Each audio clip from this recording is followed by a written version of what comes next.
This critical and Oscar darling already came out 8 years ago, and for some reason I've held off until now to finally watch it. After releasing The Fighter, David O. Russell released another award contender with Silver Linings Playbook. It had an all-star cast of Bradley Cooper, Robert De Niro, and Jennifer Lawrence. Well, at the time, she wasn't a name that was too well known. She was only in The Hunger Games the same year, which gained her some notoriety, but this film gave her the Oscar for Best Actress, which secured her a dominant spot in Hollywood. So, there's no excuse to hold off on it any longer. Let's discuss Silver Linings Playbook. First and foremost, I must mention that mental illness plays a big role in the film, and like many works that include this kind of subject material, it's difficult for me to discuss if this is a fair or respectful interpretation. While the context seems to be genuine and not harmful, I myself can't really speak for those specific groups. If anything, mental illness is one of the many different things that encapsulates these characters to make them relatable or identifiable.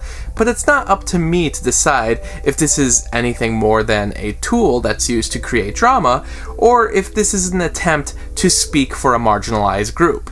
In all honesty, this feels less like Peanut Butter Falcon, which featured an actor who actually had Down syndrome, and feels more like Forrest Gump or Joker. I feel like people will criticize how the characters are portrayed and may find the final result to be more harmful than productive, but it's not up for me to decide. But I'll assume it takes liberties with what it presents, as all movies do.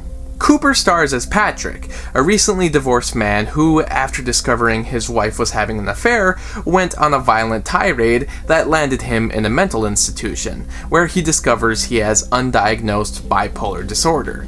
Through the course of the film, he leaves the facility, tries to reconnect with his life while meeting Tiffany, a widow who's a bit of a loose cannon and has her own personal mental problems. This is built as a bit of a wonky love story featuring non-traditional versions of romantic archetypes, mixed with a screenplay that is straightforward but has a number of irreverent quirks within itself. For how things end up in the finale, it's amusing to look back at all the different twists and turns that came along the way. It doesn't completely reinvent the genre, but it's not trying to. It's just taking what works and really giving it its own personality, very in line with this director's sensibilities. The only other work I've seen of Russell's was 2013's American Hustle. Having not rewatched it since high school, I can only remember that it wasn't working for me. But with Silver Linings Playbook, I realized that Russell is good at making newly formed versions of traditional stories. Like American Hustle, Silver Linings Playbook has a lot of goofy dialogue, an odd pace, and plays with the audience expectations. Sometimes you don't know if you're supposed to laugh or take things serious, but it's almost meant to be that way. Russell is attempting to fool your emotions, which makes the sequences unexpected. Bradley Cooper is certainly showing new form here. I feel like before this, he was best known for the Hangover trilogy and lesser appearances in rom-coms. This really began the turnaround for Cooper's career that led to directing and producing. Of course, it's an excellent performance, everyone was right. As I said, I can't really decide if this is an accurate portrayal of bipolar disorder, but I can read the emotion through the words. You feel for the character of Pat and his situation. Robert De Niro is terrific as the father, but honestly, when isn't he great?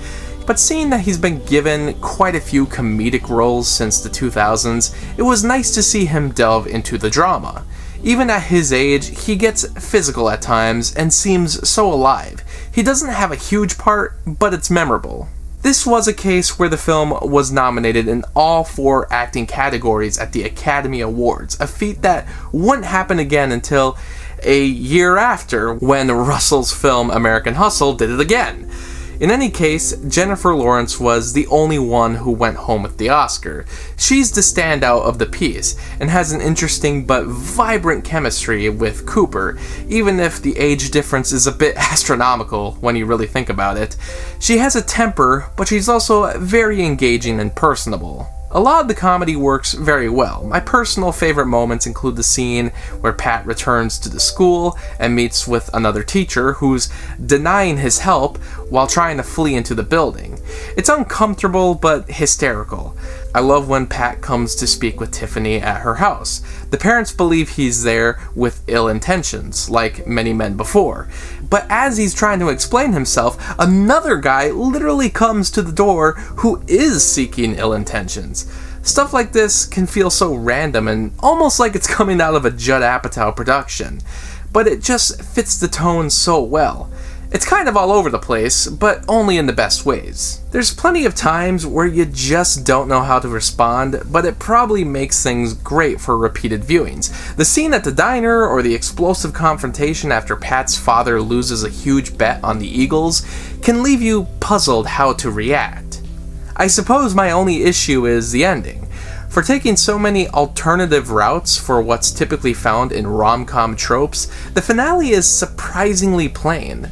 The dance number is a lot of fun, and the resolution with Pat's wife is satisfying, but I just don't buy that his personality would wrap up this seemingly easy. I know that everything that led up to this moment is necessary for how it ends, so you have to take that into account, but I guess I was hoping for something different or more in tone with the rest of the feature. It's a happy ending, but I think it's too implausible for the type of film that was presented. I'm not sure where else you'd take things, but this doesn't quite do it for me. Otherwise, it is a romantic comedy drama that's all its own. It works for a wide audience without feeling the need to be forced into simplicity. It's not the most original piece, but there's enough new stuff here to make for an enjoyable time that's bound for repeated viewings. Special thanks to Anna for this Patreon request. Thanks for watching the video, and special shout out to Anthony, Anna, Kirsten, Lucas, Ryan, and Robert for the support on Patreon. By joining my Patreon, you can get exclusive videos and blogs, and for only $7, you can request your own movie review. I hope you stick around, cinephile, and have a happy, productive day.